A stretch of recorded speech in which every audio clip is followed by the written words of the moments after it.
యేసుక్రీస్తు నామములో ఈ రాత్రి సమయంలో బైబిల్ తరగతికి వచ్చినటువంటి ప్రతి సహోదరునికి వందనాలు తెలియజేస్తున్నాను. అలాగే ఆన్లైన్లో వాక్యం కొరకు ఎదురు చూస్తూ ప్రతి శుక్రవారం కూడా వీడియోకుండా ఆన్లైన్లో కూడా వాక్యాన్ని స్టేటస్లో కూడా వాక్యాన్ని చూస్తున్నటువంటి సహోదరులందరికీ కూడా చింతపల్లిలో ఉన్నటువంటి క్రీస్తు తరపుగా హృదయపూర్వక వందనాలు తెలియజేస్తున్నాం. ఇంత పర్యంతము కీర్తన ద్వారా దేవుని కనపరిచాం.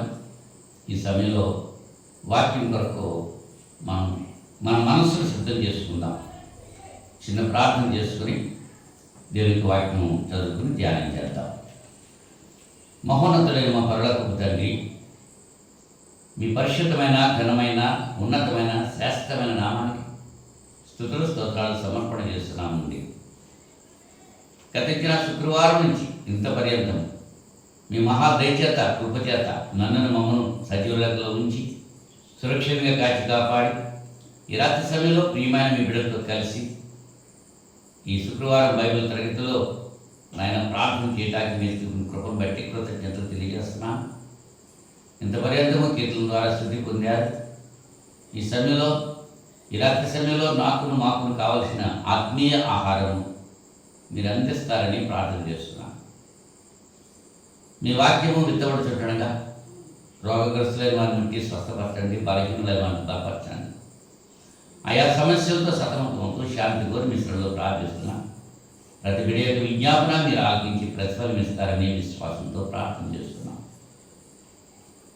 ఇతర దేశాల్లో ఉన్న మా సహోదరులందరి కొరకు ప్రార్థన చేస్తున్నాను. ఇతర పట్టణాల్లో ఉన్నటువంటి మా బిడ్డలందరి కొరకు విజ్ఞాపన చేసుకుంటున్నాను. బిడ్డలు స్థానికంగా మరి దూర ప్రదేశాలు పని చేయడానికి వెళ్ళి క్షేమకరంగా తిరిగి వస్తున్న విధానాన్ని బట్టి కూడా కృతజ్ఞతలు తెలియజేస్తున్నాను. వాతావరణాన్ని కూడా మెదడులో ఉంచుకొని బిడ్డలు మరి కష్టపడి పని చేసుకుంటే కావాల్సిన శారీరకమైన ఆరోగ్యము బిడ్డలకు ప్రసాదించమని మనం చేస్తున్నాం. ఈ సమయంలో ఈ రాత్రి సమయంలో మాకును కావాల్సిన ఆత్మీయ ఆహారం మీ లేఖనాలని బట్టి నా ప్రభావం మాకు అందిస్తారని మనం చేస్తున్నాం. ప్రియమైన మీ బిడ్డలకు పరిశుద్ధమైన మీ లేఖనాలు అందించడానికి నన్ను ఒక పనిముట్టుగా మీరు వాడుకొని మీ నామానికే మహిమ తెచ్చుకోండి. యేసుక్రీస్తు నామంలో ఈ ప్రార్థనని పెట్టుకుంటున్నాం. పరలోకండి ఆమేన్. మరొకసారి అందరికీ వందనాలు.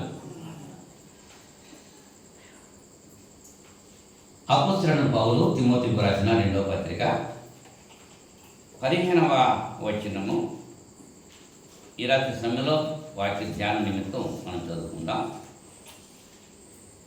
అపోస్తలుడైన పౌలు తిమోతికి రాసిన 2వ పత్రిక 2వ అధ్యాయము 15వ వచనం. దేవుని ఎదుట యోగ్యునిగాను, సిగ్గుపడనక్కరలేని పనివానిగాను, సత్యవాక్యమును సరిగా ఉపదేశించేవానిగాను నిన్ను నీవే దేవునికి కనపరుచుకున్నటకు జాగ్రత్త పడదు. అపవిత్రమైన వట్టి మాటలకు విముఖుడవై ఉండుము. అట్టి మాటలు ఆడేవారు మరీ ఎక్కువగా భక్తిహీనులగదు. కొరుకుకుండు ప్రాకినట్టు వారి మాటలు ప్రాకుడు. వారిలో కుమెనయును ఫిలేతును ఉన్నారు. వారి పునరుత్థానం గతించడానికి చెప్పుచు సత్యం విషయం తప్పిపోయి కొందరి విశ్వాసమును చెరుపుచూ ఉన్నారు. అయినను దేవుని యొక్క స్థిరమైన పునాది నిలుకడగా ఉన్నది. ప్రభువు తన వారిని ఎరుగును అన్నది, ప్రభువు నామమును ఒప్పుకొని ప్రతివాడును దుర్నీతించి తొలగిపోవలను అన్నది దానికి ముద్రగా ఉన్నది. దేవుడు తన వాక్యం దీవించునుగా. ప్రియ సహోదరులారా, చదవబడినటువంటి లేఖన భాగంలో పౌలు గారు తిమోతి గారికి తెలియజేసేటువంటి మాట, దేవుని ఎదుట యోగ్యునిగాను, సిగ్గుపడనక్కర్లేని పనివారిగాను, సత్యవాక్యమును సరిగా ఉపదేశించేవారిగాను నిన్ను నీవే దేవునికి కనపరచుకోవడానికి జాగ్రత్త పడడం. ఎవరికి కనపరుచుకోవాలి? దేవునికి కనపరుచుకోవాలి. ఏ రీతిగా? 3 విషయాలు చెప్తున్నాడు ఇక్కడ. దేవుని ఎదుట యోగ్యులుగా ఉండాలి, సిగ్గుపడనక్కర్లేని పనివానిగా ఉండాలి. సత్యవాక్యమును సరిగా ఉపదేశించేవానిగా అన్నాడు. ఫుట్నోట్స్లో 2 అంకేసి ఉన్నాడు, 3 అంకేసి సరిగా విభజించువానిగా అన్నాడు. విభజించుట, విభజించడం అంటే అర్థం ఏమిటి?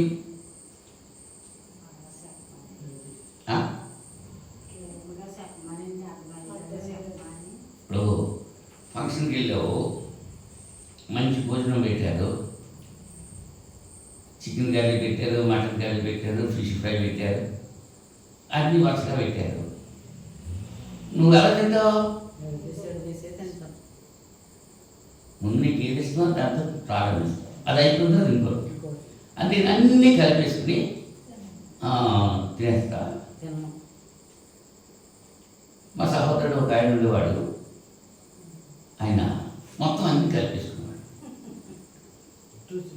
ఇదేమిట్రా బాబు అలా కలిపి, నేను లోపలికి వెళ్ళి కలిసిపోవా అన్నీ అన్ని సెపరేట్గా ఉంటాయా లోపల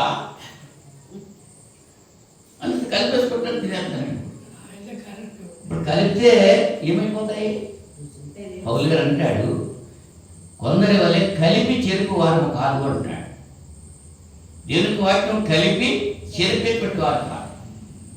అన్నం కూర కలిపేసి ఉంచామనుకోండి ఏమైపోతుంది? కలపకుండా విడివిడిగా ఉంటే. దేవునికి వాక్యం కూడా కలిపి చెరిపేసేటువంటి వారు వాళ్ళు చాలా మంది ఉన్నారు.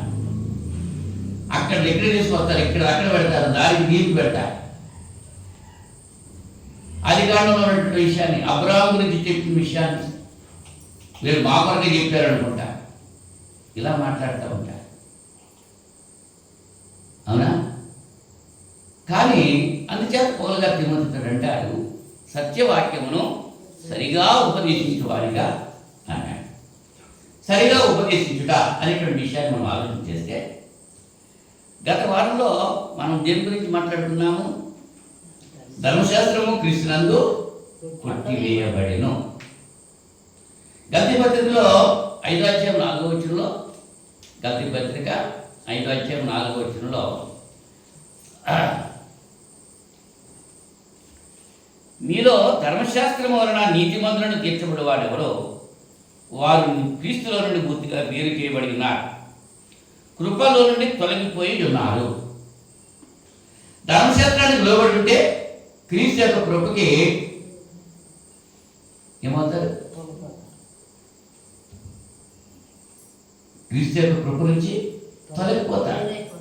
ధర్మశాస్త్రానికి లోబడితే, క్రీస్తు యొక్క కృపకి లోబడి ఉండాలంటే ధర్మశాస్త్రాన్ని విడిచిపెట్టేయాలి. బైబిల్ అది కొట్టివేయబడింది, నెరవేర్చబడి కొట్టివేయబడింది. గత వారంలో చాలా వివరంగా మీకు వివరించడం జరిగింది. అయితే విభజించి దేవునికి వాక్యం తెలియజేయమన్నారు. ఏమిటి విభజన అనేటువంటి విషయాన్ని మనం ఆలోచన చేస్తే, పరిశుద్ధ గ్రంథంలో ఈ యొక్క విభజన అనేటువంటి విషయం తేట తెల్లంగా మనకి తెలియబడుతోంది. సత్యవాక్యం సరిగా విభజించుట, సరిగా అంటే సరిగా కాకుండా విభజించడం కూడా జరుగుతుంది. అంచేత మనము సత్యవాక్యాన్ని సరైన రీతిలో విభజించాలి. తిమోతితో అదే చెప్తున్నారు. కొందరు అలా మాట్లాడలేదు. తిమోతి, నువ్వు సత్యవాక్యాన్ని సరిగా విభజించి బోధించు అన్నాడు. పరిశుద్ధ గ్రంథం దాని అంతటదే 3 భాగాలుగా చేయబడ్డది, 3 యుగాలుగా. మొదటి యుగము పితరుల యుగము, రెండవ యుగము ధర్మశాస్త్ర యుగము, మూడవ యుగము క్రైస్తవ యుగం. పితరుల యుగం అంటే ఆదాము మొదలుకుని మోషే వరకు 2500 సంవత్సరాలు ఆ చరిత్ర పితరుల యుగం అన్నారు. ఆదికాండం 1వ అధ్యాయం 1వ వచనం నుంచి నిర్గమకాండము 19వ అధ్యాయం 1వ వచనం వరకు కూడా అది పితరుల యుగము. మోషే నుంచి యేసు ప్రభు యొక్క మరణం వరకు అది ధర్మశాస్త్ర యుగం. అది 1500 సంవత్సరాలు చరిత్ర.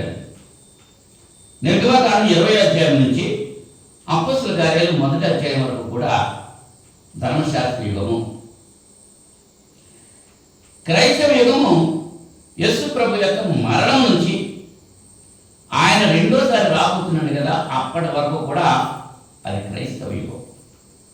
అపొస్తలుల కార్యాలు 2వ అధ్యాయం నుంచి ప్రకటన గ్రంథం 22వ అధ్యాయం ఆఖరి వరకు కూడా ఇది క్రైస్తవ యుగం. ఎన్ని యుగాలండి? 1 పితరుల యుగం, 2 ధర్మశాస్త్ర యుగము, 3 క్రైస్తవ యుగం. పితరుల యుగం ఎవరి నుంచి ఎవరి వరకునో? ఆదాము మొదలుకొని మోషే వరకు. ధర్మశాస్త్ర యుగము మోషే మొదలుకొని క్రీస్తు మరణం వరకు.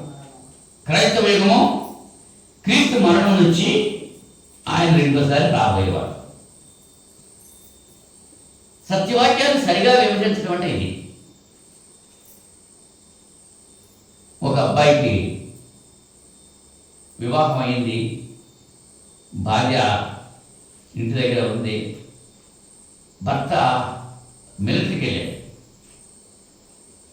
అక్కడి నుంచి తన భార్యకు ఉత్తరం రాస్తున్నాడు.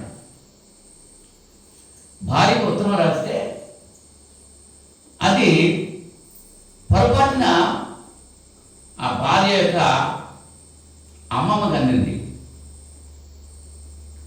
ఆమె తీసి ఆ ఉత్తరం చదువుకుంటుంది. ఎవరికి రాసిన ఉత్తరం? మనవరాళ్ళకి రాసిన ఉత్తరం. ఎవరు చదువుకుంటున్నారు? అమ్మమ్మ చదువుకుంటుంది. మరి ఒక భర్త ఒక భార్యకు ఏ రీతిగా రాస్తాడు? అలాగే ఒక వ్యక్తి అమ్మమ్మకి లేకపోతే నాయనమ్మకి ఎలా రాస్తారు? రాసే విధానంలో మార్పు ఉంటుందా? లేక ప్రయత్నంలో మనం ఆలోచన చేస్తే ముందు అడ్రస్సింగ్ ఉండాలి. ఎవరు ఎవరికి రాస్తున్నారో అది పైనుంచి వదిలిపెట్టేసింది. ఈమె చదువుకుంటుంది, నా ప్రాణేశ్వరి అని అడ్రస్ చేస్తున్నాడు. మరి భార్య కదా, భర్త భార్యకి రాశాడు, ప్రాణేశ్వరి అని రాశాడు. చదువుకునేది ఎవరు? అమ్మమ్మ చదువుకుంటుంది. నన్ను ప్రాణేశ్వరి అంటున్నాడు ఎవడు అని చెప్పి ఆమెకి ఏమొచ్చింది?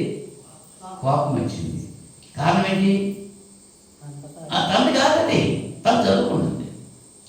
అలాగే పితరుల యుగంలో జరిగిన సంఘటనలు, ధర్మశాస్త్ర యుగంలో జరిగిన సంఘటనలు క్రైస్తవ యుగానికి సంబంధించినవి కావు. ఇప్పుడు మనం క్రైస్తవ యుగంలో ఉన్నాము.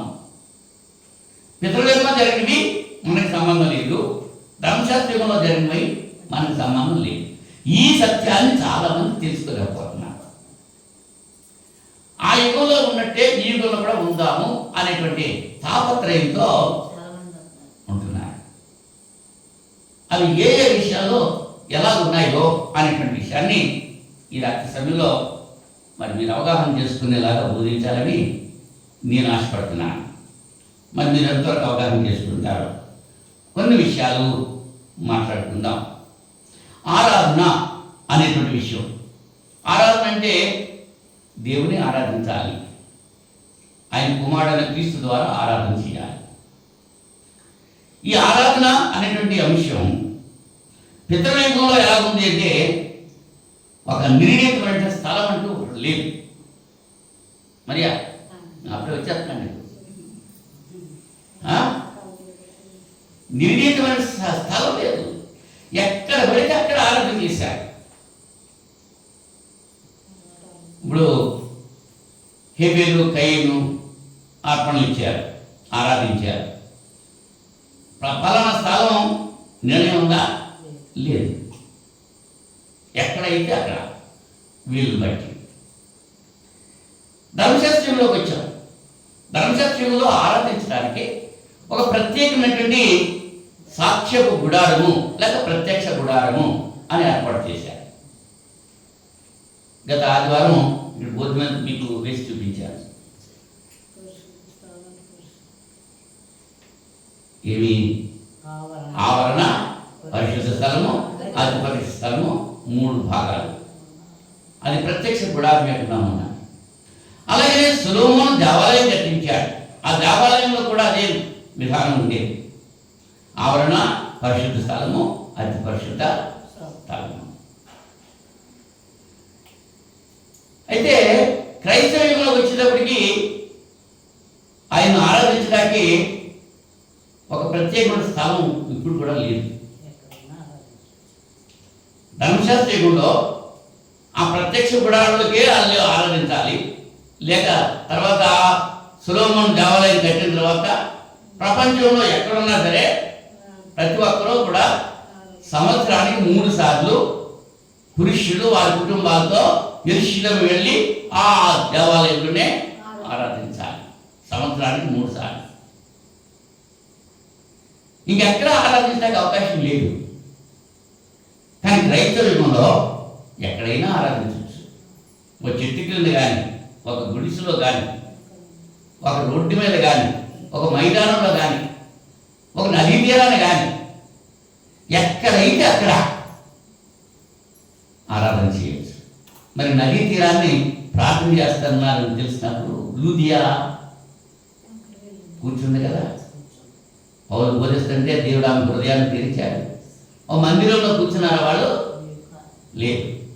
అంటే ఎక్కడైనా కూర్చోవచ్చు. ఎక్కడ 2-3 కూడి నా నామం పేరు ప్రార్థన చేస్తారో వారి మధ్య ఉంటారని సెలవిచ్చాడు. కానీ నేటి దినాల్లో ఏం జరుగుతుంది? ఒక మందిరమే కావాలి అని చెప్పి 4 గోడలు గుడి కట్టి ఆ శిఖరాలు ఇంకా పెంచేసి యెరూషలేము దేవాలయం లాగా కట్టేద్దాం అని చెప్పి మానవుడు తాపత్రయపడుతున్నాడు, ప్రయత్నం చేస్తున్నాడు. గుడి గోడలలో ఆయన లేడు అనేటువంటి విషయాన్ని మర్చిపోతున్నాడు. మన గుండె ఆయనకు గుడిగా ఇవ్వాలి. మనం ఎక్కడున్నా సరే, ఎక్కడ 2-3 ఆయన నామం పేరట, అంటే ఆయన అధికారానికి లోబడి ప్రార్థన చేస్తారో అక్కడ ఉంటారని చెప్పాడు. ఆరాధన స్థలం గురించి మాట్లాడుకున్నాం. లెక్కలు చెప్పేది అది. మనుషులు చేసేది వేరే. గుడి కట్టేసుకుంటున్నారు. గుడి కట్టకుండా మాత్రం ఎంతో తాపత్రయపడుతున్నారు. ఎన్నో విషయాలు చేస్తున్నారు. ఎన్నెన్నో మోసాలు జరుగుతున్నాయి. సంఘ పెద్దలు అంటున్నారు, అవునా, పోగు చేసుకుంటున్నారు. ఎక్కడికి? జనాల దగ్గరికి వెళ్ళి అంతా దీనికి ఖర్చు పెడుతున్నారు. సరే, అవన్నీ ఎవరి క్రియలు చెప్పుకున్న వారికి ప్రతిఫలం దేవుడు ఇస్తాడు. ఆరాధన దినం గురించి మనం ఆలోచన చేస్తే పితరుల యుగంలో నిర్ణీతమైన దినం లేదు. వారానికి 2 రోజులు ఉన్నాయండి. 8 రోజులు లేవా? 5 రోజులు కదా? 7 రోజులు వారం అంతే. ఈ 7 రోజుల్లో ఎప్పుడైనా ఆరాధన చేసుకోవచ్చు. పితరుల యుగంలో ఎప్పుడైనా, ఎప్పుడు ఆరాధన చేసుకోవాలంటే అప్పుడు, ఎక్కడ ఆరాధన చేసుకోవాలంటే అక్కడ. పితరుల యుగంలో అలా ఉండేది. ధర్మశాస్త్రంలోకి వచ్చేటప్పటికి పర్టికులర్గా 7వ రోజున ఆరాధన చేయాలి. ద్వితీయోపదేశకాండం 5వ అధ్యాయం 12 నుంచి 15 వచనాల్లో మనం చూస్తే ఈ విషయాన్ని చూస్తాం. ద్వితీయోపదేశకాండం 5వ అధ్యాయం 5వ అధ్యాయం 12వ వచనం నుంచి. నీ దేవుడైన యెహోవా నీకు ఆజ్ఞాపించినట్టు విశ్రాంతి దినమును పరిశుద్ధముగా ఆచరించుము. 6 దినములు నీవు కష్టపడి నీ పని అంతయు చేయవలెను. 7వ దినమున నీ దేవుడైన యెహోవాకు విశ్రాంతి దినము. దానిలో నీవైనను, నీ కుమారుడైనను, నీ కుమార్తెను, నీ దాసుడైనను, నీ దాసైనను, నీ ఎద్దైనను, నీ గాడిదైనను, నీ పశువులు ఏదైనా నీ ఇంట్లో ఉన్న పరదేశైనా ఏ పని చేయకూడదు.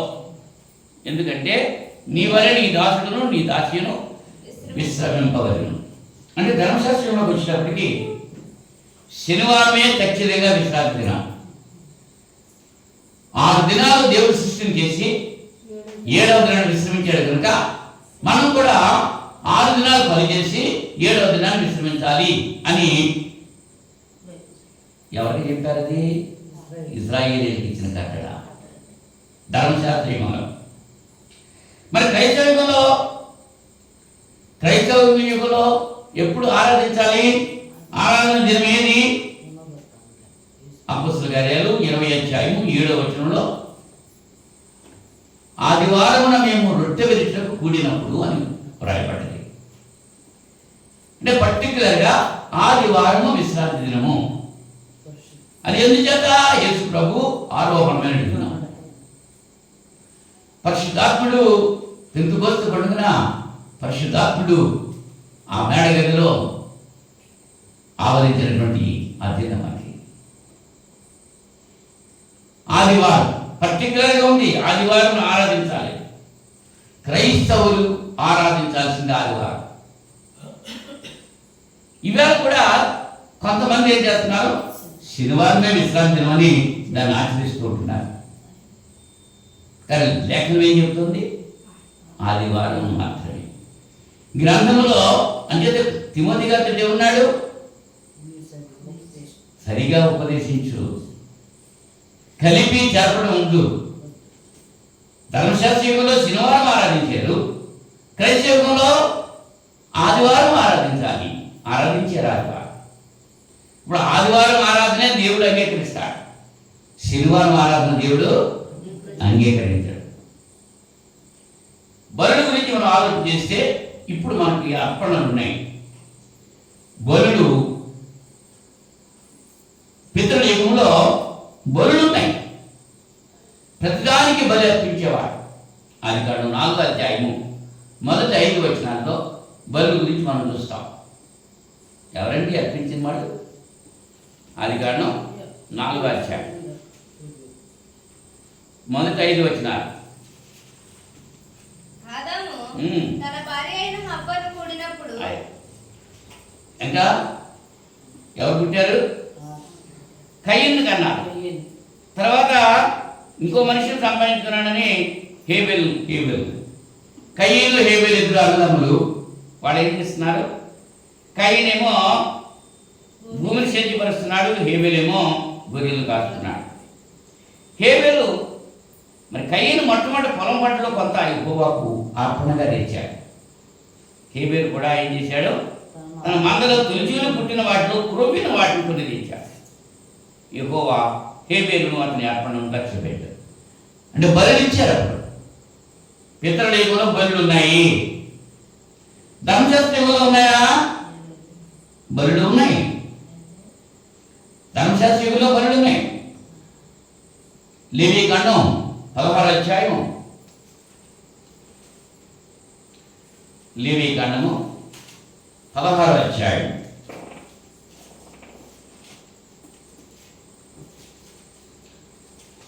అధ్యాయం ఉందా? 16 మొదటి నుంచి 34 వచనం వరకు చూస్తే ఆ అధ్యాయం అంతా కూడా మీరు చదువుకోండి. అక్కడ ఏమున్నాయి? బలులు ఉన్నాయన్నమాట. ఏమున్నాయమ్మా? బలులు ఉన్నాయి. పాప పరిహారార్థ బలి ఉంది. అక్కడ ఒక కోడి దూడను దహన బలిగా, ఒక పొట్టేలను తీసుకొని ఇలాగా ఇవన్నీ కూడా ఈ 34 వచనాలు కూడా బలులు ఉన్నాయి. దీన్ని బట్టి ధర్మశాస్త్ర యుగంలో బలులు ఉన్నాయి, పితరుల యుగంలో బలులు ఉన్నాయి. మరి క్రైస్తవ యుగంలో బలులు లేవు. ఎందుచేత లేవు? హెబ్రీ పత్రిక 9 హెబ్రీ పత్రిక 9 12-13 వచనాల్లో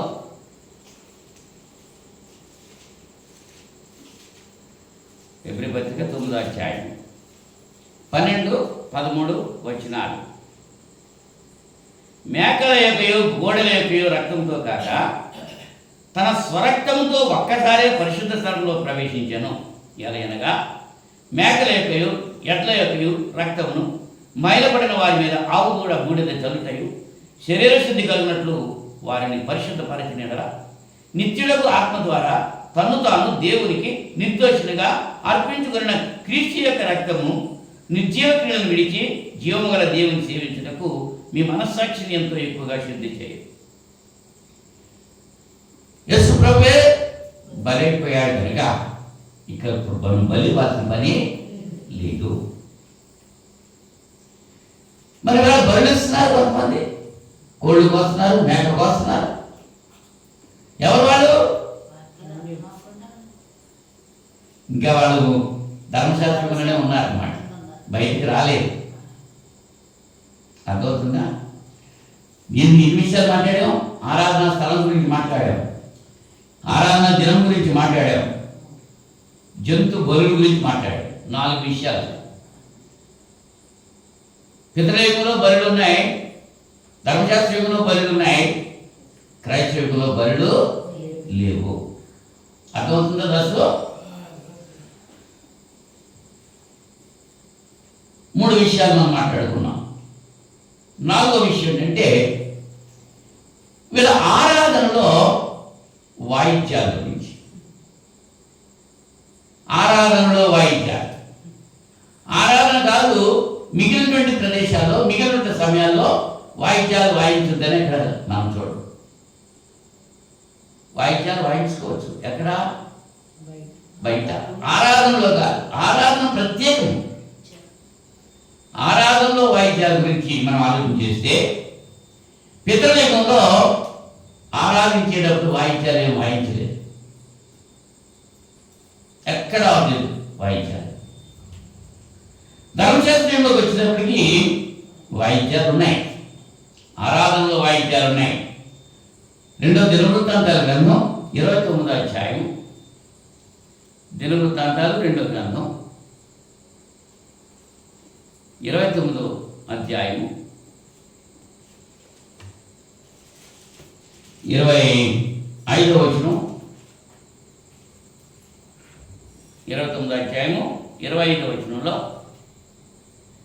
మరియు దావీదు రాజుకు దీర్ఘదర్శి అయిన గాదును ప్రవక్త అయిన నాతాను చేసిన నిర్ణయం చొప్పున. ఎవరు చేసిన నిర్ణయం ఇది? దేవుడు చేసిన నిర్ణయమా? ఎవరు చేశారండి? దావీదు రాజుకు దీర్ఘదర్శి అయినటువంటి గాదు, ప్రవక్త అయిన నాతాను, వీళ్ళు ముగ్గురు చేసిన నిర్ణయం చొప్పున యెహోవా మందిరంలో తాళములను, స్వరమండలమును, సితారాలను వాయించుటకై అతడు లేవీయులను ఏర్పాటు చేశాడు. ఏంటంటే ఇవి తాళాలు ఉన్నాయి, స్వరమండలం ఉంది, సితారాలు ఉన్నాయి. ఈ 3 రకాల వాయిద్యాలు వాయించడానికి వాటిని ఎవరు వాయించాలి? లేవీయులు వాయించాలి. లేవీయులను ఏర్పాటు చేశారు. అలాగూ జరగవలనని యెహోవా తన ప్రవక్తల ద్వారా ఆజ్ఞాపించి ఉండను. దావీదు చేయించిన వాద్యములను వాయించుటకు లేవీయులను, బూరలు ఊదుటకు యాజకులను నియమింపబడిరి. బూరలు ఊదుటమేమో యాజకుల పని, లేవీయులు తాళాలు వాయించడమేమో లేవీయుల పని. ప్రధాన పని కాదు, లేవీయులు యాజకులు. అయితే బలిపీఠం మీద దహన బలులు అర్పించడని హిజ్కియా ఆజ్ఞాపించను. దహన బలి అర్పణ ఆరంభమవుట తోటనే బూరలు ఊదటతోనూ ఇశ్రాయేలు రాజైన దావీదు చేయించిన వాద్యములను వాయించటతోనూ యెహోవాకు స్తుతి గానము ఆరంభమాయను. అంతసేపును సర్వ సమాజము ఆరాధించుచుండెను. గాయకులు పాడుచుండిరి, బూరల ఊదువారు నాదం చేయుచుండిరి.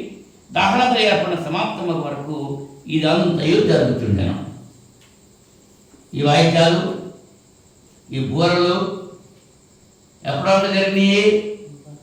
దహన బలులు అర్పించే వరకు కూడా జరిగినాయి. 29వ వచనంలో, వారు అర్పించుట ముగించిన తరువాత రాజును అతనితో కూడా ఉన్న వారందరూ తమ తలలు వంచి ఆరాధించిరి. అప్పుడు వాయిద్యాలు లేవు. అంటే ధర్మశాస్త్రంలో బలి ఆరాధన ఉంది, స్తుతి ఆరాధన ఉంది.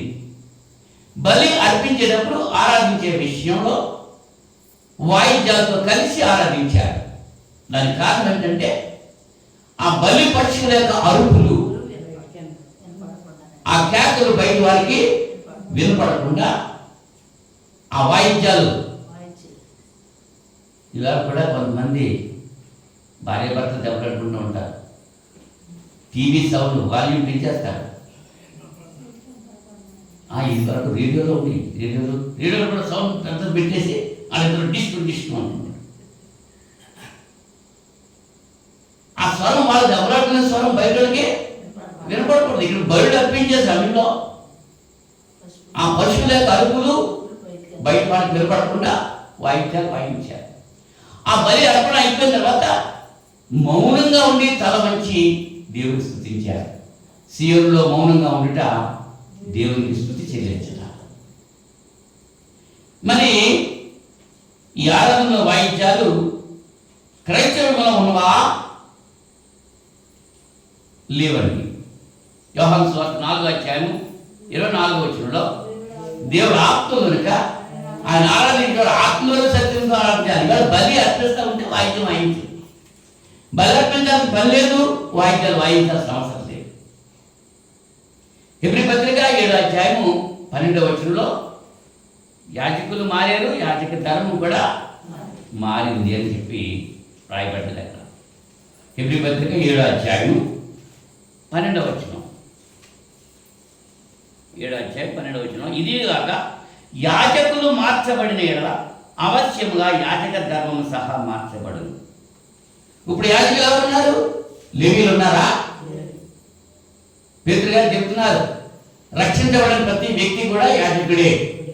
మీరు రాజులైన యాజక సమూహము, దేవుని సొత్తైన ప్రజలు. యాజకుడు అన్నది, ప్రధాన యాజకుడు అన్నది క్రైస్తవులలో లేదు. ధర్మశాస్త్రంలో ఉన్నారు, యాజకులు ఉన్నారు, ప్రధాన యాజకులు ఉన్నారు. ఆ లేవీయులు యాజకులుగా ఉన్నారు. అక్కడ ఇవాళ లేవీ గోత్రం లేదు. ఇక్కడ మనం ఎవరో అన్యులు, మనమంతా ఒకటే. ఇందులో యాజకుడు, ప్రధాన యాజకుడు ఇటువంటి ఆ తరగతులు ఏమీ లేవు. అంచేత ఆయన ఆరాధించడానికి ఆత్మతో సత్యంతో ఆరాధించాలే తప్ప వాయిద్యాలు అక్కర్లేదు. యేసు ప్రభు కానీ, ఆయన శిష్యులు కానీ, 12 మంది శిష్యులు కానీ, 70 మంది శిష్యులు కానీ ఎవరైనా ఆ వాయిద్యాలు వాయించినట్లు లేఖనంలో మనం చూస్తున్నామా? ఏ ఒక్క రిఫరెన్స్ అయినా ఎవరైనా చూపించగలిగితే సంతోషిస్తాను. యేసు ప్రభు ఆరాధించేటప్పుడు కూడా ఒక్క వాయిద్యం కూడా ఆయన వారి కీర్తన వాడి ఒలివల కొండకు వెళ్ళిని అని రాయబడింది తప్ప యేసు ప్రభు శిష్యులు వాయిద్యాలు వాయించినట్లుగా అవసరమైతే కావాలంటే ఆయన వాయించడా? యేసు ప్రభు ఏమైనా వాయించాడా? మరి ఆయన శిష్యులు ఏమైనా వాయించారా? మరి మనం ఎందుకు వాయించాలి? ఇవాళ ఆ డ్రమ్ములు, కంజర్లు, పెద్దపురం బ్యాండ్ మేళం లాగా ఆరాధనలో వచ్చేస్తున్నాయి. ఎవరికి క్రియలు చెప్పిన వారికి ప్రతిఫలం దేవుడు ఇస్తాడు. ఆరాధనలో వాయిద్యాల గురించి ఆలోచన చేశాం. పండుగల గురించి మనం ఆలోచన చేస్తే పండుగ అసలు పండుగ అంటేనే దండగ. పండుగ అంటే ఏంటి? దండగ. పండుగ వచ్చేటప్పటికి కొత్త బట్టలు కావాలి, పిండి వంటలు కావాలి, అల్లుడిని తీసుకురావాలి, కొత్త అల్లుడిని తీసుకురావాలి. అవునా? ఎన్ని ఖర్చులు, అంత దండగనా? మరి పండుగలు అనేవి పితృదేశంలో పండుగ అనేది ఒక్కటి కూడా లేదు. వాడు ఎక్కడ పండుగ చేసుకున్నట్టు ఆదాము నుంచి మోసే వరకు పండుగ చేసుకున్నారు, దాని పండుగ చేసుకున్నారని ఉదాహరణ ఇక్కడ లిఖించబడి లేదు గ్రంథంలో. ధర్మశాస్త్రంలో ఉన్నాయి పండుగలు ఉన్నాయి. ఏ పండుగలు ఉన్నాయి? పస్కా పండుగ ఉంది, ప్రథమ ఫలాల పండుగ ఉంది, గుడారాల పండుగ ఉంది. లేవీకాండము 23 అధ్యాయం మొదటి నుంచి 21 వచనం వరకు మనం చదివితే అక్కడ దేవుడే వాళ్ళతో చెప్పాడు, ఈ పండుగలు మీరు ఆచరించండి. ఏ పండుగ ఏ దినాన్ని ఆచరించాలో అది కూడా చెప్పాడు. అక్కడ ఏ పండుగ ఎలాగా జరుపుకోవాలో అక్కడ ఆ గ్రంథంలో తెలియజేశాడు. ధర్మశాస్త్రంలో పండుగలు ఉన్నాయండి, పితృయుగంలో పండుగలు లేవు. ధర్మశాస్త్రంలో పండుగలు ఉన్నాయి. క్రైస్తవులకు వచ్చినప్పటికీ పండుగలు లేవు. గలతీ పత్రిక 4వ అధ్యాయం, గలతీ పత్రిక 4వ అధ్యాయం 10-11 వచనాల్లో గలతీ పత్రిక 4వ అధ్యాయం 10-11 వచనాల్లో మీరు దినములను, మాసములను, ఉత్సవ కాలములను, సంవత్సరములను ఆచరించుతున్నారు. మీ విషయమై నేను పడిన కష్టం వ్యర్థమైపోదేమని మిమ్మల్ని గురించి భయపడుతున్నాను. ఏమంటారు? పండుగలు లేవు, మీరు దినాలు ఆచరిస్తున్నారు, మాసాలు ఆచరిస్తున్నారు, ఉత్సవకాల సంవత్సరాలు గలతీ సంఘం ఆచరిస్తుంటే దాన్ని ఖండించాడు ఆయన. మరి ఇప్పుడు మన క్రైస్తవులలో పండుగలు ఉన్నాయా? లేవు. ప్రతి ఆదివారం పండుగే, ఆదివారం పండుగే. ఈ 3 పండుగలు మనం చేస్తున్నాం. పస్కా పండుగ చేస్తున్నాం, ప్రథమ ఫలాల పండుగ చేస్తున్నాం, గుడారాల పండుగ చేస్తున్నాం. ఆ పండుగలు ఎలాగ ఆచరించాలో ఇక్కడ లేవీకాండం 23వ అధ్యాయంలో మొదటి 21 వచనంలో వ్రాయబడ్డది. వాటిని చదువుకోండి, అర్థమవుతుంది. ఆ ఆదివారం, ప్రతి ఆదివారం కూడా ఈ పండుగను మనం ఆచరిస్తున్నాం. అంటే మనం పండుగ చేసుకోవడానికి ఒక ప్రత్యేకమైనటువంటి ఆ దినము లేదు అనేటువంటి విషయాన్ని మనం గమనించాలి. సరే, ఆహార పదార్థాల గురించి మనం ఆలోచన చేస్తే మనం తినేటువంటి ఆహార పదార్థాలు పితరుల యుగంలో నోవాహు జలప్రళయం రాకముందు శాకాహారాలే తిన్నారు, మాంసం తినలేదు. జలప్రళయం తర్వాత మాంసాన్ని ఆహారంగా ఇచ్చాడు, దేవుడు పర్మిట్ చేశాడు. కానీ ఆ మాంసాన్ని ఎలా తినాలి? రక్తంతో తినకూడదు, గొంతు పిసికి చంపింది తినకూడదు, రక్తం చిందించి దాన్ని తినాలి. మాంసాహారం ఆయన ఇచ్చాడు. జలప్రళయం తర్వాత మాంసాహారం ఇచ్చాడు పితరుల యుగంలో కూడా. జలప్రళయానికి ముందు శాకాహారాలే.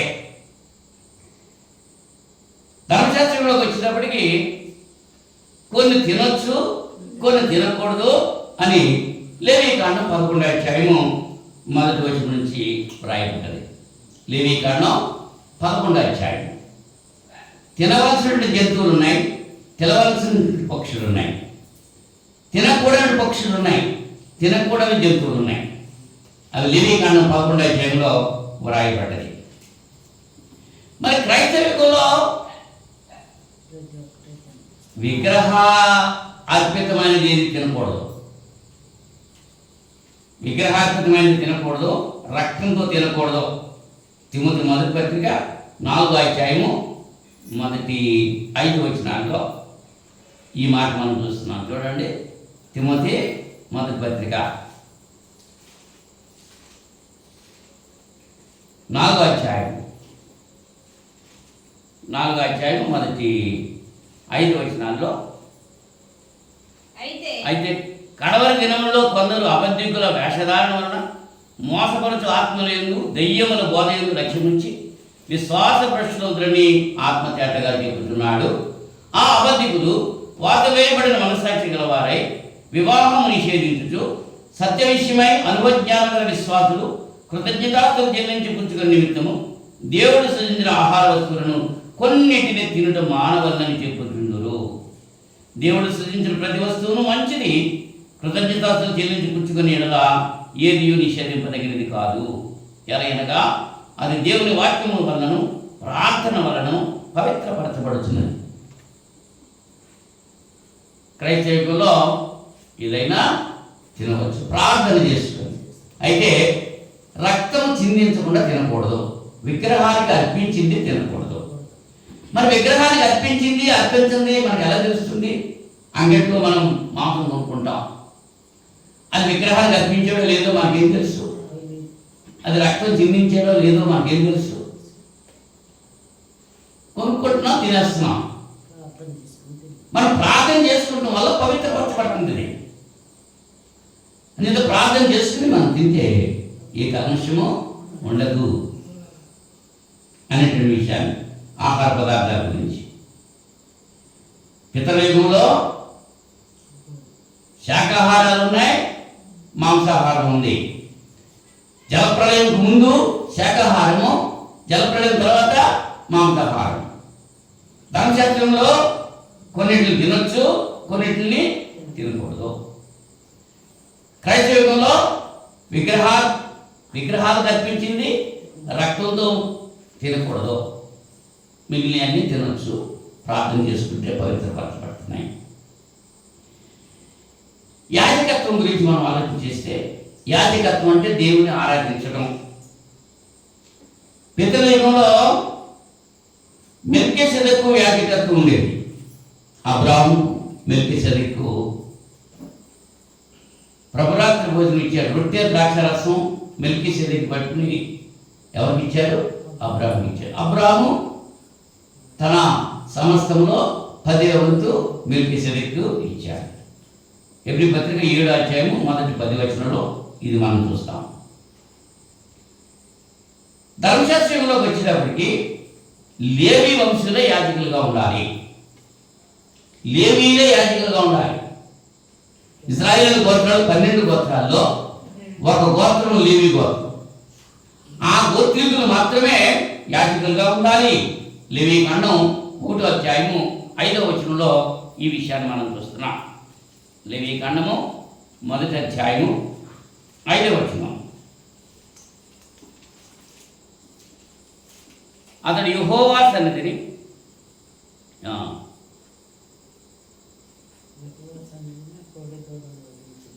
లేవికాండం 1వ అధ్యాయం 5వ వచనం.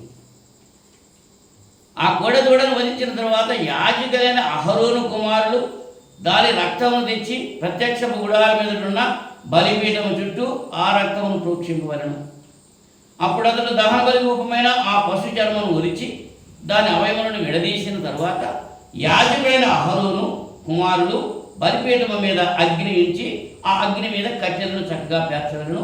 అప్పుడు యాజకులైన అహరోను కుమారులు ఆ అవయములను, తలను, క్రొవ్వును బలిపీఠం మీద ఉన్న అగ్ని మీద కట్టెలపైన చక్కగా పేర్చవలెను. దాని ఆంత్రములను, కాళ్లను నీళ్లతో కడుగవలెను. అది యెహోవాకు ఇంపైన సువాసన గల దహన బలి అయినట్లు యాజకుడు దానిని అంతయు బలిపీఠం మీద దహింపవలెను.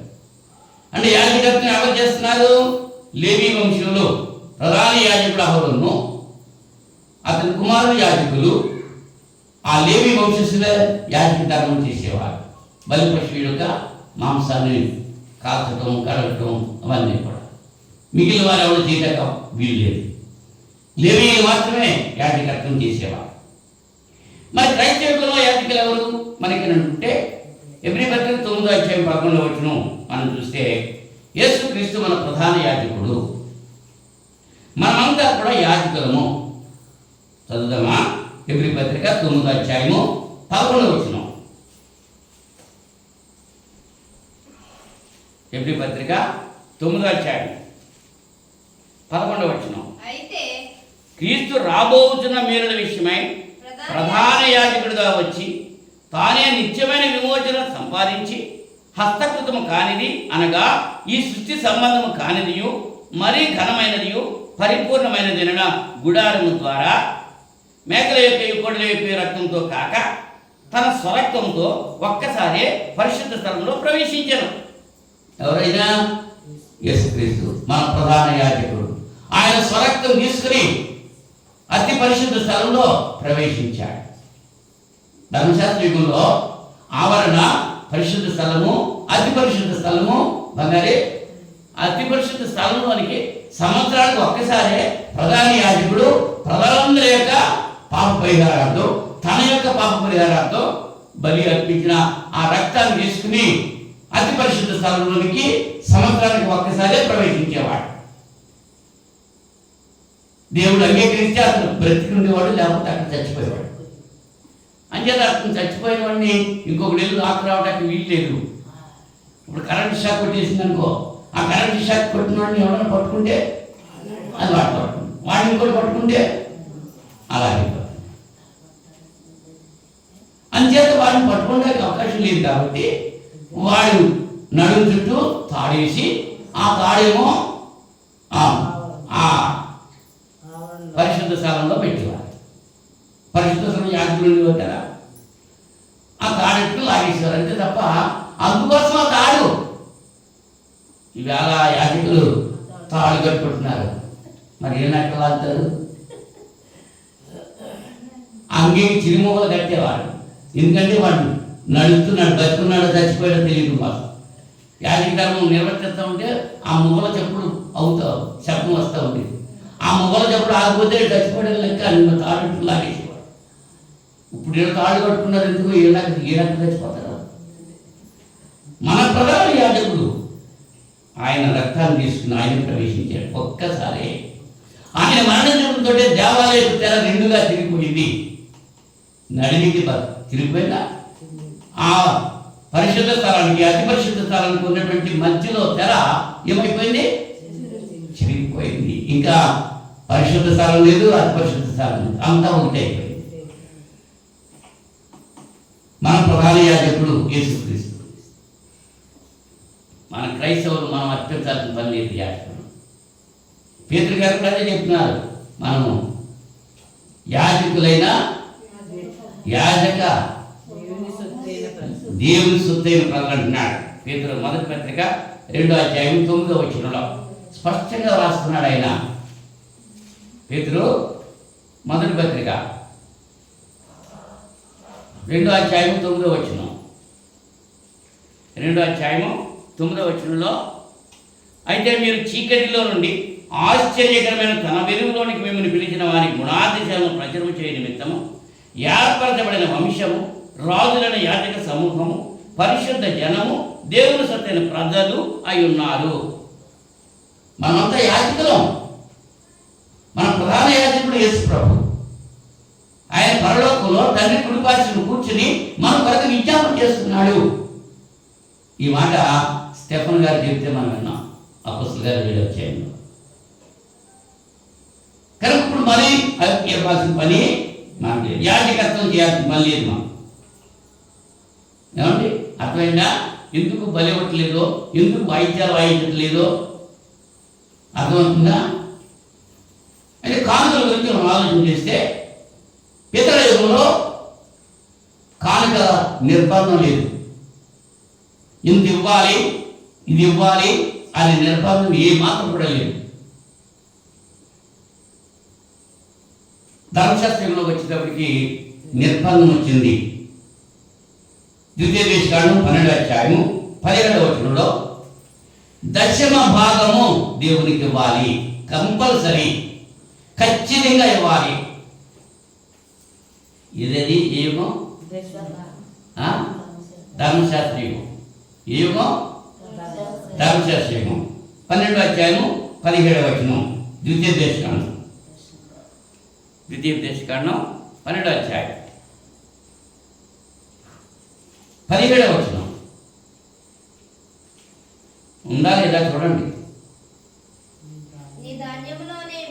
నీ ధాన్యములోనేమి, నీ ద్రాక్షరసంలోనేమి, నీ నూనెలోనేమి దశమ భాగమును, నీ గోవులలోనిదేమి, నీ గొర్రె మేకల మందలోనిదేమి, పులిచూలి పిల్లలను నీవు మొక్కుబడులో దేనిని నీ స్వేచ్ఛార్థము ప్రతిష్టార్థము నీ ఇంట తినక నీ దేవుడు యెహోవా ఏర్పరచుకున్న స్థలంలోనే నీవు, నీ కుమారుడు, నీ కుమార్తె, నీ దాసుడు, నీ దాసి, నీ ఇంట నుండి లేవీయులు కలుసుకొని నీ దేవుడు యెహోవా సన్నిధిని తిని నీవు చేయు ప్రయత్నాలన్నింటిలో నీ దేవుడు యెహోవా సన్నిధిని సంతోషించదు. నీవు నీ దేశంలో ఉన్న నీ దినములన్నిటను లేవీలను విడవకూడదు. సుమి ఇవాళ కూడా అన్యులు ఏం చేస్తున్నారు? బలి అర్పించడానికి తీసుకెళ్ళి అక్కడే తినేసి వచ్చేస్తారు, కూడా తెచ్చుకుంటారమ్మా. వీళ్ళందరినీ ఫోన్ చేసుకుని పోతారు, ఆటోలు వేసుకుని ఆ గొర్రెనో ఆ బెన్నో ఆటో మీద ఎక్కిపోయి అక్కడే పోసుకుని అక్కడే తినేస్తారు. ఎందుకే? ఇది ఎక్కడ చెప్పింది? ధర్మశాస్త్రంలో జరిగింది. దేవుని దగ్గర తీసుకెళ్ళి బలి అర్పించేసి అక్కడ తినేసి సంతోషించి రావాలి. మరి ఇప్పుడు క్రైస్తవంలోకి వచ్చినప్పటికీ కానుకలు ఎలాగిస్తున్నాం? వర్ధిల్లును కొలది ఇవ్వాలి. కొరింథీ మొదటి పత్రిక 16వ అధ్యాయం 2వ వచనంలో ఈ మాట మనం చూస్తున్నాం. మీరు వర్ధిల్లును కొలది ఇవ్వాలి. దశంభాగం ఇచ్చి ఊరుకుంటాం కాదు. ఇవాళ దశంభాగం కూడా ఎవరో చాలా మంది ఉన్నారు. దశంభాగం కంటే ఎక్కువ ఇవ్వాలి. దేవుడు ఎంత నిన్ను వర్ధిల్లప్ప చేశాడో అంతగా ఇవ్వాలి క్రైస్తవ యుగంలో. అయితే దశంభాగం కూడా ఎవరో చాలా మంది ఉన్నారు. ఇచ్చేటప్పుడు సడుకోకూడదు, సంశయించకూడదు, తక్కువగా ఇవ్వకూడదు, దేవునికి ఎక్కువగా ఇవ్వాలి. మనం ఏం చేస్తూ ఉంటాం? ఏ ఫంక్షన్ చేసినా, ఏ అడవిడి మనం ఇంట్లో చేసుకున్నా అన్నిటికీ చాలా చాలా చాలా ఖర్చులు పెడతా ఉంటారు. దేవునికి కానుక ఒకటికి మాత్రం ఒక్కోసారి డబ్బులు కూడా లేవు మా దగ్గర, దేవుడికి ఎత్తగంటారు. మిగిలిన ఖర్చు చేసుకుంటా దేవునికి వర్ధిల్లును కొద్ది ఇవ్వాలి క్రైస్తవ. మరి దేవుని కుటుంబంలో చేర్చబడటం గురించి ఆలోచన చేస్తే పితృయుగంలో సున్నతి పొందినవాడు దేవుని కుటుంబంలో ఉండాలి. అబ్రాహాము సున్నతి చేయించుకున్నాడు. అబ్రాహాం కుమారుడు సున్నతి చేశారు. పితృయుగం వాడే కదా, సున్నతి ఉంది. సున్నతి చేసుకుంటేనే వాడు దేవుని బిడ్డ. ధర్మశాస్త్రంలో కూడా అంటే సున్నతి చేసుకోవాలి. మరి సున్నతి అనేది పురుషులకే, స్త్రీలకు ఏమీ లేదు. అవునా? లేవికాండం 12వ అధ్యాయం మొదటి 5 వచనాల్లో ధర్మశాస్త్రంలో సున్నతి గురించి ఇక్కడ వ్రాయబడింది. మరి క్రైస్తవ యుగంలో దేవుని ఇంట్లో చేరడానికి, దేవుని బిడ్డలుగా ఉండటానికి ఏం చేయాలి? బాప్తిస్మం అనేటువంటి పొందాలి. ఈ సున్నతి అన్నది శరీర సంబంధమైంది, బాప్తిస్మం అనేది ఆత్మ సంబంధమైంది. ఈ సున్నతి కేవలం పురుషులకు మాత్రమే, బాప్తిస్మం అనేది స్త్రీ అని పురుషులని భేదము లేదు. అందరూ రక్షించబడాలి, అందరూ దేవుని ఇంటి వారిగా ఉండాలి. అపొస్తలుల కార్యాలు 2వ అధ్యాయం 38వ వచనంలో ఈ మాట మనం చూస్తున్నాం. వాళ్ళు బాప్తిస్మం పొంది సంఘంలో చేర్చబడి.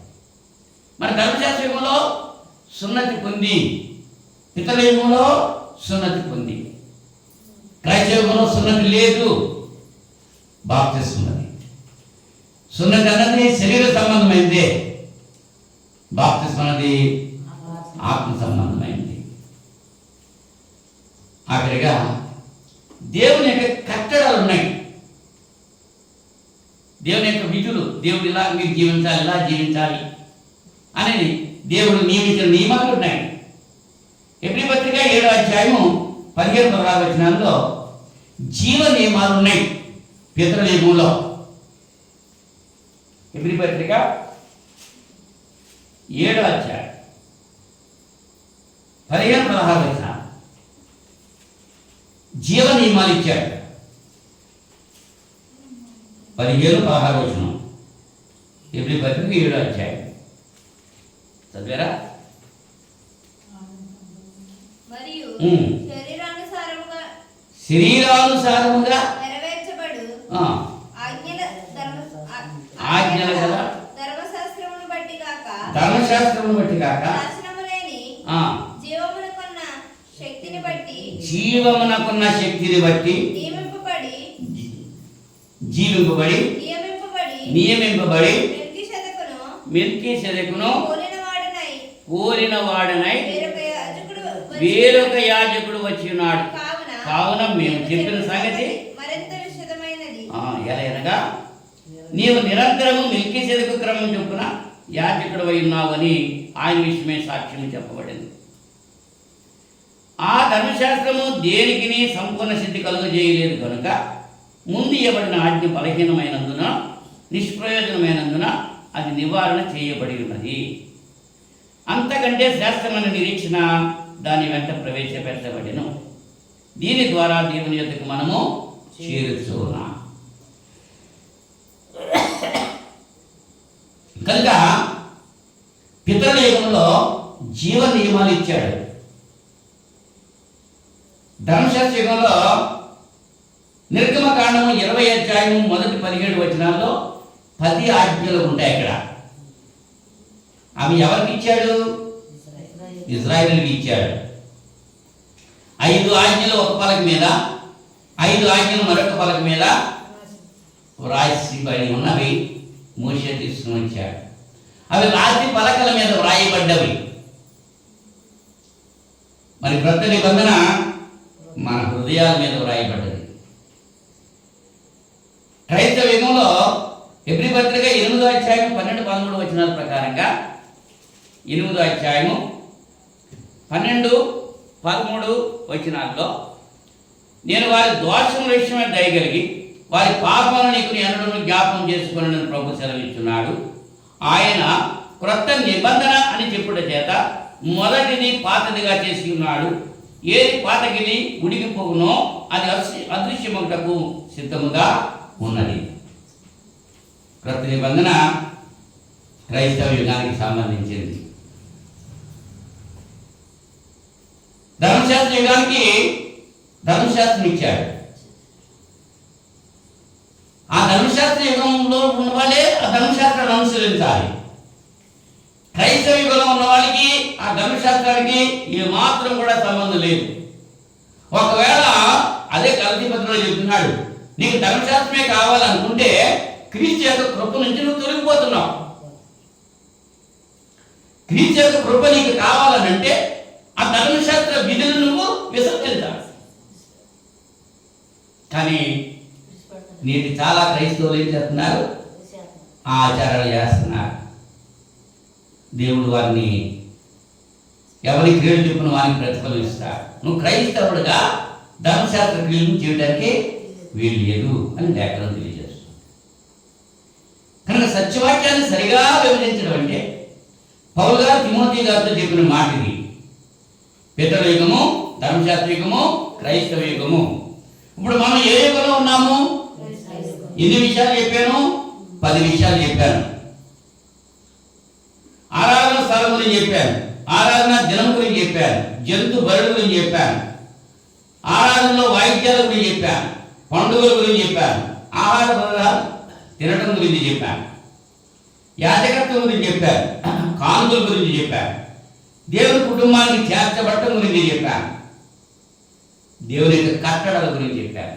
ఎన్ని విషయాలు? 10 విషయాలు చెప్పారు. 10 విషయాలు కూడా పితర యుగంలో, ధర్మశాస్త్ర యుగంలో, క్రైస్తవ యుగంలో విభజించి చెప్పడం జరిగింది. దాన్ని మీరు అంగీకరించి లేఖనాలు పరిశీలన చేసి అలా ఉన్నవా లేవో చూసి లేఖనాల ప్రకారంగా మనం జీవిస్తే దీవించబడతాం. లేఖనం చెప్పిందే మాకెందుకు, మేము చేసింది మేము చేస్తూ ఉంటాం, మా పారంపర్యాచారం విడిచిపెట్టం, మనుషులు కల్పించేటువంటి కట్టడలను మేము అనుసరిస్తాం అని అంటే వాళ్ళు నిత్య నాశనానికి పెడతారు. నిత్య జీవానికి వెళ్ళాలంటే మనుషులు కల్పించిన పద్ధతులు విడిచిపెట్టు, పారంపర్యాచారం విడిచిపెట్టు. దేవుడి యొక్క వాక్యం ఏదైతే చెప్తుందో దాని ప్రకారంగా జీవిస్తే దేవుడు దీవించి ఆస్వాదిస్తాడు. అట్టి దీవెనలు మనం అందరూ కూడా పొందాలని దేవుని యొక్క కృప కొరకు మనం ప్రార్థన చేద్దాం. ప్రార్థన. మహోన్నతుడ, పరిశుద్ధుడ, సర్వశక్తి సంపన్నుడ, సర్వోన్నతుడ, సర్వాంతర్యామి, మీ పరిశుద్ధ నామానికి స్తోత్రాలు స్తోత్రాలు స్తోత్రాలు చెల్లిస్తున్నాం తండ్రి. ఈ రాత్రి సమయంలో వెతుబడిన వాక్యం మీరు హృదయాల్లో బయలుపరుచుకుంటానికి, ఫలించి అభివృద్ధి చెందడానికి సహాయం చేయండి. నిన్న ప్రతి బిడ్డను దీవించండి. వాక్యపు విలువలో వారి జీవితాలు సరిచేసుకుంటానికి సహాయం చేయండి. చెప్పబడినటువంటి విషయాలు లేఖనానుసారంగా ఉన్నవా లేవా అని చెప్పినటువంటి లేఖనాలు పరిశీలన చేసి నిజాన్ని గైకొని మీ నుంచి దీవించబడే వాక్యం ఉన్న ప్రతి బిడ్డకు మీరు అనుగ్రహిస్తారని మనం చేసుకుంటున్నాం. మీ కృప, మీ కాపుదల మాకు అనుగ్రహించి గత వారమంతా కాచి కాపాడారు, మీకు స్తోత్రాలు. అలాగే ఆగస్టు నెలలో ప్రవేశపెట్టారు ఈ దినాన్ని. నా ప్రభు నాయన, ఈ ఆగస్టు మాసం మొట్టమొదటి శుక్రవారం బైబిల్ తరగతిలో మీరు చూపిన కృపను బట్టి కృతజ్ఞతలు తెలియజేస్తున్నా. రాబోయేటువంటి వారిని కూడా మీరు కాపాడి మీ చిత్తమైతే మరొకసారి మీ సరలో కృతజ్ఞతలు చెల్లిస్తూ మీ లేఖనాలు మేము నేర్చుకునే భాగ్యం ప్రసాదిస్తారని, వాక్యమైన ప్రతి బిడ్డను దీవించి మీ కృపలో భద్రపరచమని మా రక్షకుడు మీ పీకుమాడని యేసుక్రీస్తు నామములో ఈ ప్రార్థన అడిగి పెట్టుకుంటున్నాం పరలోకపు తండ్రి. ఆమేన్. ఆమేన్. అందరికీ వందనాలు.